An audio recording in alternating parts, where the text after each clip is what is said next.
The 2020 offseason has been one of the most bizarre in NBA history. Due to a shortened window of time between seasons, practically the entire NBA offseason has been crammed into 1 week. And for the Timberwolves, the stakes were high. Cramming a crucial free agency into a week where they already had to make a tough decision on the number 1 overall pick in the draft, it made for one of the most dynamic and important weeks in franchise history. So let's take a look back at the Timberwolves' big week and see how they did. With the first pick in the 2020 NBA Draft, the Minnesota Timberwolves select Anthony Edwards from the University of Georgia. The 2020 NBA Draft was a tough one for scouts. Touted as being the weakest draft in recent memory, the Timberwolves found themselves in the paradox of having the number 1 pick and not necessarily wanting it. The Wolves shopping the pick was no secret, but Gerson Rosas was unable to find a return worthy of the top pick. While some Minnesota fans were disappointed by this, I think it's a good sign. The lack of trade signals one of two things to me. Either Rosas in the front office has faith in what Anthony Edwards can contribute, or more likely, Rosas was unwilling to sell low on the pick. And by not forcing himself into a bad trade, Rosas showed a lot of patience where a lesser GM may have panicked and traded the pick for unworthy assets. Instead, Rosas kept the pick and managed to move other pieces around it instead. So, how will Edwards work out in Minnesota? It's really hard to tell. By all accounts, the dude is a freak athlete. At 6'5", 225 pounds, the young fella is built and has all of the hop in the world. He also hasn't showed 1 ounce of complacency, saying he has a lot more to prove after being drafted first overall. So with all the athletic abilities in the world and seemingly a lot of hunger to get better, time will tell how Anthony Edwards develops. At best, he projects as a two-way stud, an above-the-rim scoring machine with the ability to get up and throw down. He's also got a solid mid-range jumper that the Wolves are probably hoping to stretch out into the 3. And on defense, he looks to be a promising multi-positional defender with the speed and athleticism to stay in front of guards and the strength to push back forwards. On draft night, the Timberwolves also took in Leandro Balmero and Jaden McDaniels in the late first round. Both players are long, versatile wings, Balmero showing a lot of promise in the passing game, and McDaniels being a near 7-footer with fluid athleticism.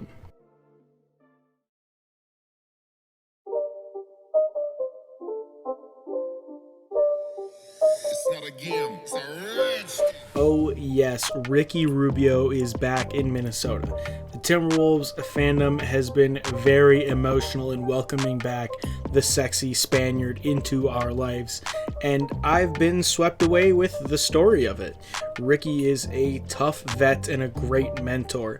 He contributed to young developing teams like the Jazz and the Suns during his time away from Minnesota, and brings back with him tenacity and leadership. Having worked with young developing stars like Donovan Mitchell and Devin Booker, you hope that that also translates to him helping along D'Angelo Russell and Anthony Edwards, who aren't in necessarily different situations than those other guys. And while the emotions are evident and his place in the culture of the New Look Wolves is clear, what isn't clear is exactly where he fits. The Wolves are guard heavy. D'Angelo Russell, Ricky Rubio, Anthony Edwards, Malik Beasley, Josh Okogie, and Jarrett Culver are all players that factor into the Wolves' immediate plans. And while Okogie, Culver, and maybe Beasley could all be stretched into the 3, the physical profile of all these players is that of a guard. Ricky will likely be a leader off the bench and may even close out games depending on matchups. Heck, he could slide into the starting lineup too with Russell at the 2 guard. It's hard to tell. $17 million is a lot to pay a backup point guard, but it was also a lot to pay James Johnson, so I get it. Ricky is a super plus guy on the court, and more importantly, a plus guy in the locker room. He's got a great relationship with Karl Anthony Towns, who he played with when Towns was just a wee timber pup, which I imagine factored into Rosas' decision making. So however Saunders and Rosas make it work out, I'm happy to have Ricky Rubio back in Minnesota. Alright, I'm not gonna lie, this is a tough one to break down. On the court, I was a big proponent of Beasley, as I detailed in my video about him that I have up on my channel. If the dude comes out and hangs up 17 points a game on good efficiency, nobody's gonna bat an eyelash at this contract. He seems like the most likely candidate to slide into that starting 3 spot because of his height, but his lack of defensive prowess makes this move a bit puzzling. At his age and with his offensive resume, hopefully Beasley should remain tradable at worst. The tough part for Beasley, however, far tougher than fitting him into the starting lineup, is the legal issues. Beasley faces several felony charges of drug possession and threatening violence after an alleged incident at his home over the summer. I imagine that this massive contract means that Rosas and the legal team are fairly confident in Beasley's case. Or if they aren't, they know some sort of NBA loophole to get us out of a $60 million commitment to a guy who's behind bars. I've got absolutely no clue how this works, and if Beasley is convicted and serves time, I don't know what happens next. The closest comparison I've got is Kentavious Caldwell-Pope played games in an ankle bracelet while he was going through probation, but that's child's play compared to this. Best case scenario is the allegations against Beasley are untrue and he walks away from this unscathed, but that seems pretty unlikely at this point in time. If you've been on the Timberwolves subreddit lately, you are well aware that we are strongly lacking in the power forward department at this point in time. After trading away James Johnson, we are seemingly without a starting caliber power forward. We gave a contract extension to Juan Hernan Gomez, a stretch forward we acquired from Denver last season, and while he seems like a solid player and I don't mind factoring him into our lineup, I'm not sold on him as a starting forward in a crucial season for us, though he does seem like the most likely guy for the job right now. Some Wolves fans are theorizing an ultra tiny ball lineup with Cat essentially surrounded by 4 guard types. This would definitely be exciting, and in today's positionless NBA, I wouldn't be all too surprised to see it.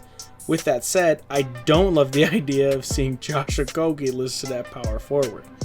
The X factors here are second-year big man Naz Reid, 10-year vet Ed Davis, and rookie Jaden McDaniels. Ed Davis only really makes sense if you decide to lean into Cat being a forward, which I think is a bad move. Naz Reid is a nice prospect, and I think he could be an important player to this team, but I think he at best serves right now as our backup 5. McDaniels is a versatile wing who could contribute as early as this season. He had quite the draft night slide, but I'm not a draft expert in the slightest. All I know is I'm not confident in any of our options at the 4 as it stands. Of the remaining free agents, your boy Taj Gibson, Marvin Williams, and Rondé Hollis-Jefferson all could potentially fit, but those names remain fairly uninspiring. I'm sure Rosas has a plan, but it's a very well-veiled one. I do want to make it clear, I'm a huge proponent of Team Taj. Here's a video of him dribbling some pagoda snack treats. I would definitely love to have him back. If I had to assign a grade to the Wolves week, I couldn't do it.